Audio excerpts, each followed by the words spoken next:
Dehanosmin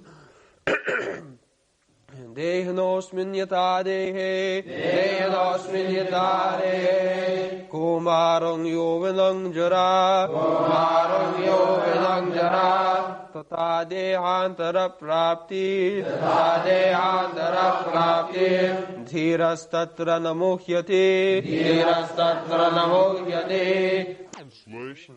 As the embodied soul continuously passes in this body from boyhood to youth to old age, the soul similarly passes into another body at death. The self-realized soul is not bewildered by such a change.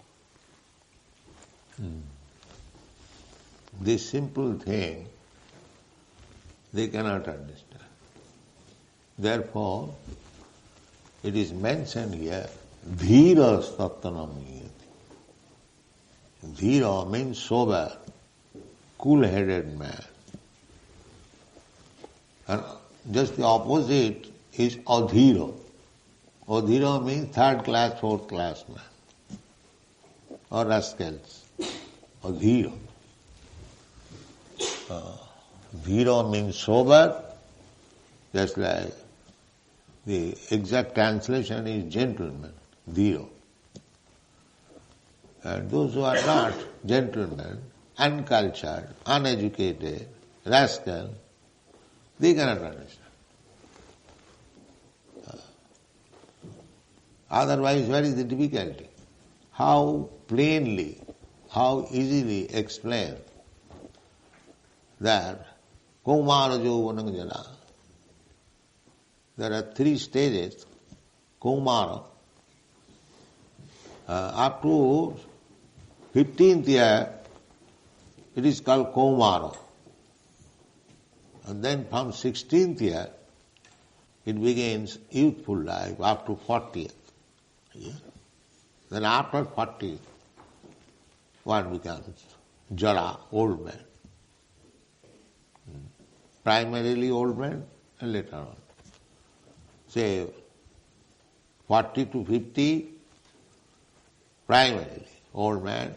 And after 50 is old man. Therefore, it is advised, panchasodham vanam vrajet.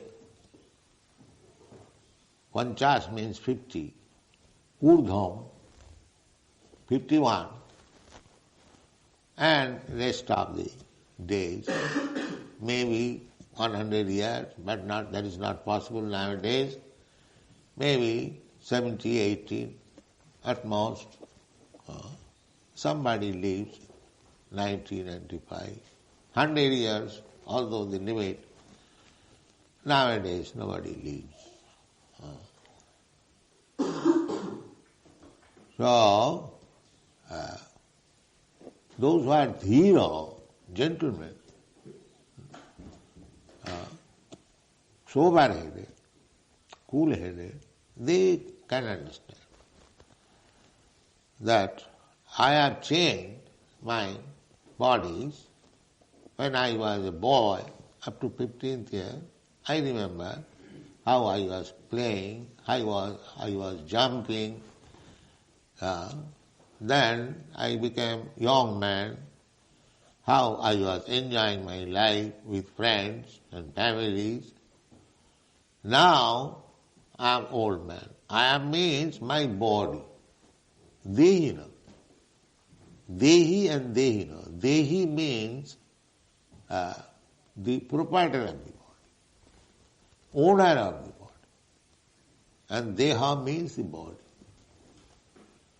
In the previous verse, Krishna said that all of us, you, me, and all these soldiers and kings who are present here, we existed in the past, we are existing now, and we shall continue to exist in the future.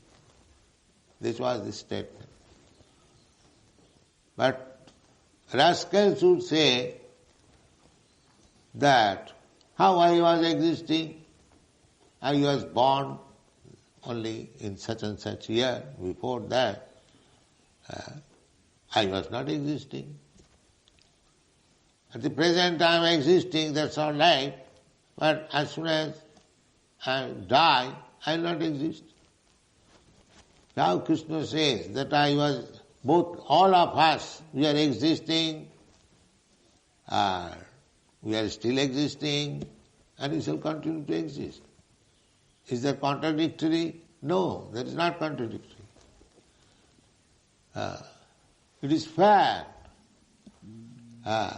We were existing maybe in different body,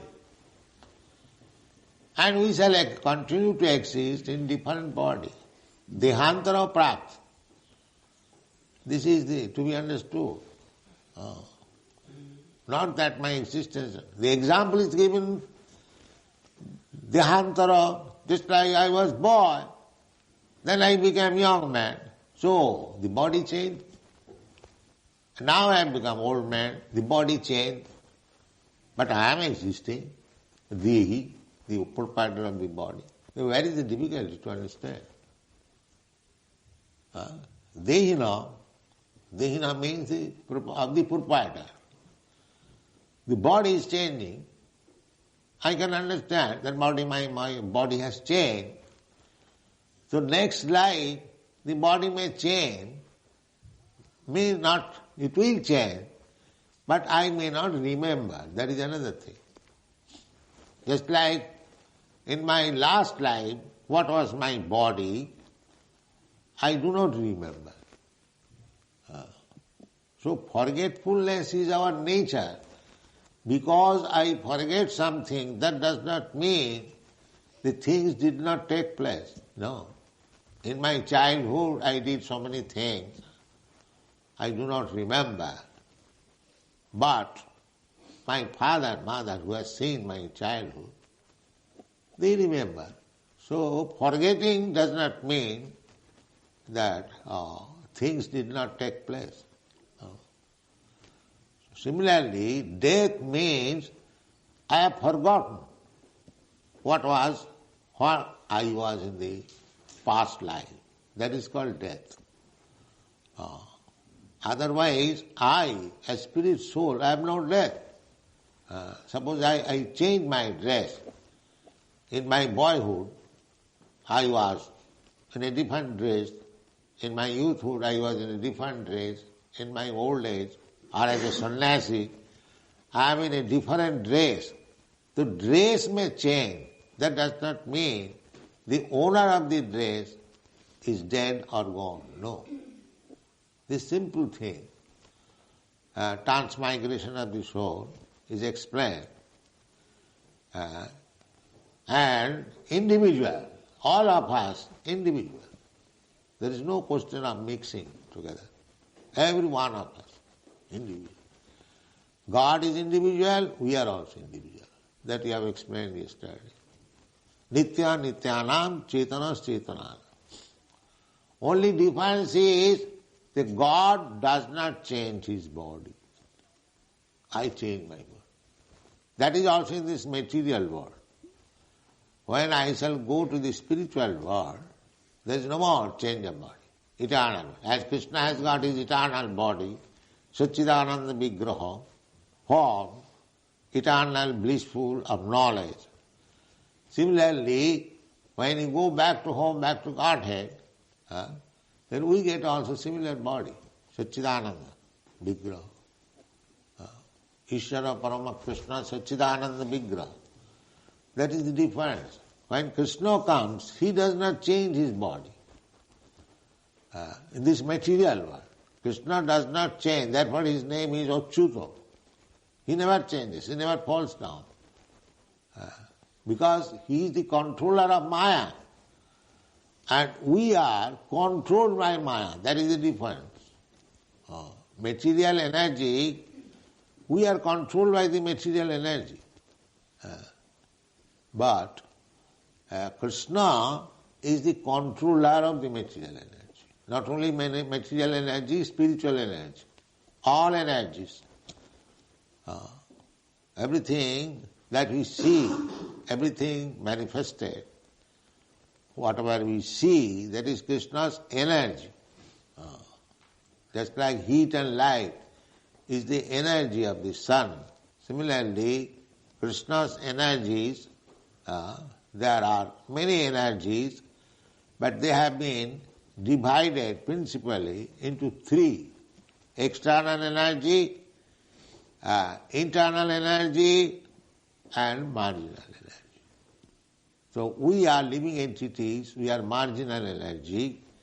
Marginal means we may remain under the external energy or we may remain under the spiritual energy as we like. The independence is there. Jathechasi tatha kuru. Whatever you like, you can do. Krishna gives this independence to Arjuna. After describing Bhagavad-gītā, he said, Jathechasi tatha kuru. He does not force. That is not good. Forceful thing will not stand. Just like we advise, rise early in the morning. This is advice. Not that I have to force everyone. That will a force, I may force 1 day, 2 days. But if one does not practice it, then simple force is useless. So similarly, Krishna does not force anyone to leave this material world. We, all conditioned soul, material world, we are under the influence of the material energy. Krishna comes here to deliver us from these clutches of material energy, that you are suffering so much because we are part and parcel of Krishna or Krishna's son directly. And if the son is in difficulty, the father suffers also. Although father directly has no suffering. Suppose a son has become mad or nowadays hippie, the father is very sorry that my son is not living like a gentleman.